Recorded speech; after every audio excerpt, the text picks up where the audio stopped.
9 tips for picky eaters. When I was a kid, I was the poster child for picky eaters. I didn't like a single green thing except baby lima beans, which is really sad on so many levels. The only fruit I ate was an occasional apple, mostly because my childhood home in New England bordered a large orchard, and the apples came directly off the tree.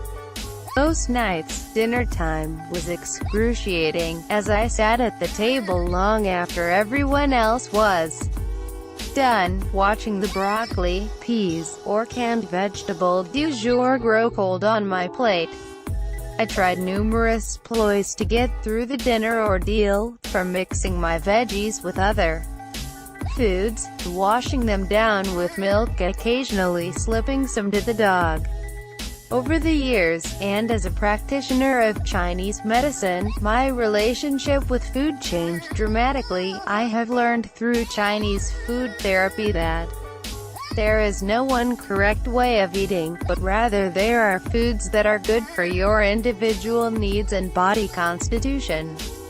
I have also learned that each of the 5 flavors has therapeutic properties, which means that variety is important in what you eat.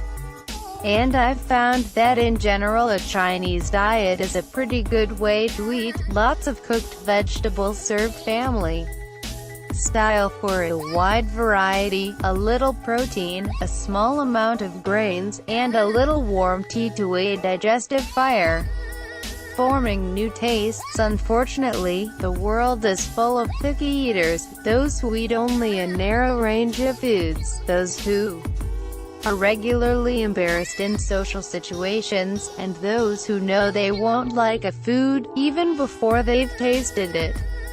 I've been there. But I'm here to tell you that you can learn to like, and even love, many of the foods that made you gag as a 10-year-old. How do you go about acquiring the taste for formerly hated foods? Here are my suggestions. 1. If there's a food you didn't like as a child, try it again as an adult. Remember, your palate changes over the years, so you may actually like a food that you turned up your nose at as a kid. 2. Remake foods you don't like. For example, as a kid, there was no way I could choke down salad. However, as an adult, I realized that it was the iceberg lettuce soaked in vinegar and oil dressing that put me off. When I tried the spinach salad with a little creamy ranch dressing, I realized that salads weren't so bad. From there, I took baby steps to eating all kinds of greens, with all kinds of dressings, but my toe in the water was that first spinach salad. 3. Acquire a new food in steps.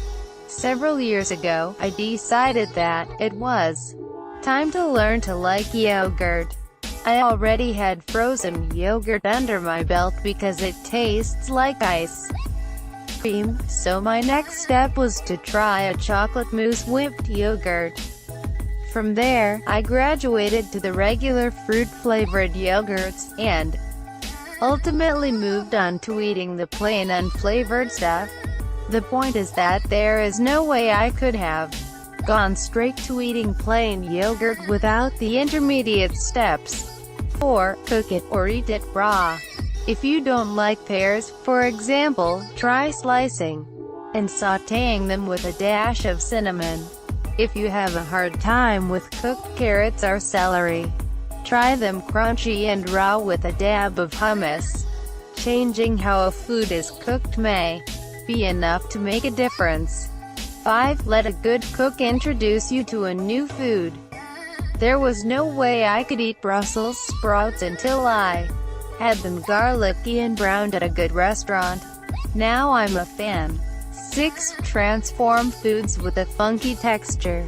Can't eat eggplant. Me neither, until I had really good eggplant parmesan at a local Italian restaurant.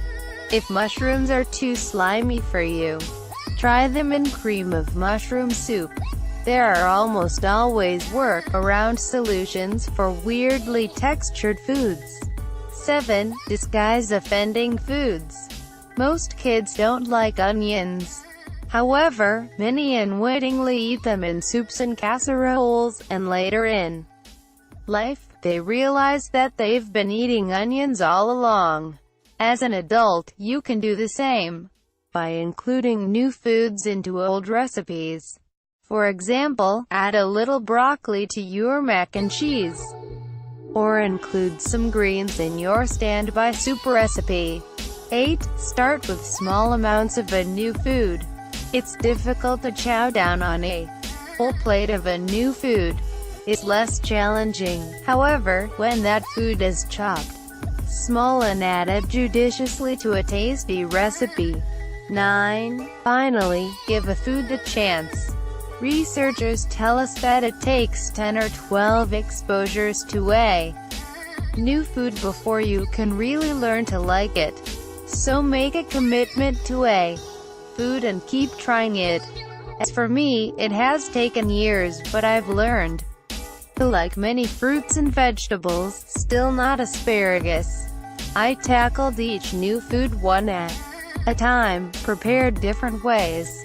Lynn Jaffe is a licensed acupuncturist and the author of Simple Steps: The Chinese Way to Better Health.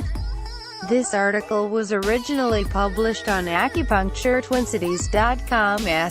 Image of boy via Shutterstock. Next read 2 million Americans quit food stamps in Trump's first year. The number of Americans receiving food stamp benefits dropped to a 6-year low during President Donald Trump's first year in office, reflecting a healthy jobs market and an improving economy, according to an annual report.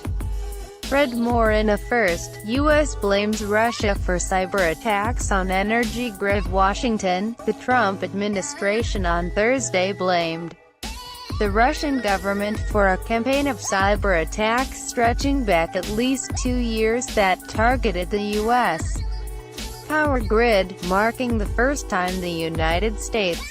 Read more. A growing chorus objects to Confucius Institutes at American universities. A Massachusetts lawmaker is the latest dissenting voice against the presence of Confucius Institutes on American college campuses.